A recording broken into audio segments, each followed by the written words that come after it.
Featherstone Street Pain Clinic. I'm Toby, this is Lockie, and today we're going to show you some neck stretches. In most body parts we like to focus more on strengthening for rehabilitation, but when it comes to the neck we focus more on stretching, and the reason for that is that a lot of you hold a lot of tension in your necks, and when people come to us with neck pain it tends to be more because they've been holding tension in their neck than weakness like it is with the shoulders and in the core, in the knees and in the hips. So we're going to show you some stretches. Lockie here is going to fire it up. And so if you take a look at what Lachlan's doing, he's lifting his ear up towards the ceiling, and then he's lifting his opposite ear up towards the ceiling, which is distinct from the old-fashioned stretch where you pull your ear down to your shoulder. And the reason that he's pushing one ear up rather than dropping the other ear down is that he wants to stretch up through the spinal joints on either side of his spine. Now as you do this stretch, usually you hear a few little clicks and pops because you're stretching the spine, not the soft tissues, and that's probably exactly what Lockie's got going on now. I'll get you to turn to the side.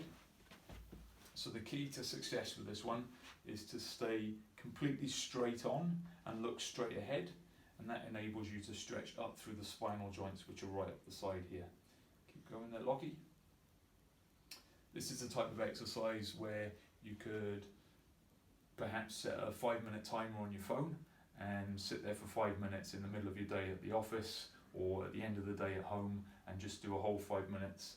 And the key to being able to do a whole 5 minutes is also the key to success with this exercise, which is to be really, really gentle.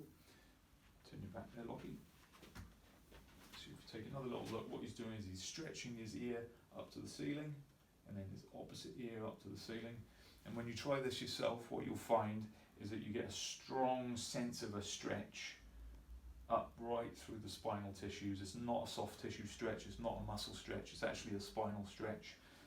And it brings, like I said, lots of little clicks and pops, and it's an excellent way to maintain and restore movement in your neck.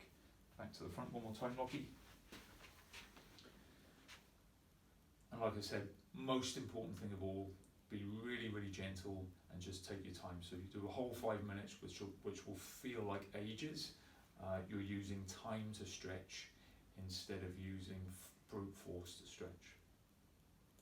So that's the first stretch. The second stretch we're going to show you is also really, really simple, and Lockie's going to give us a demo. So what Lockie's doing here is he's keeping his spine perfectly upright. That's really the key to this one.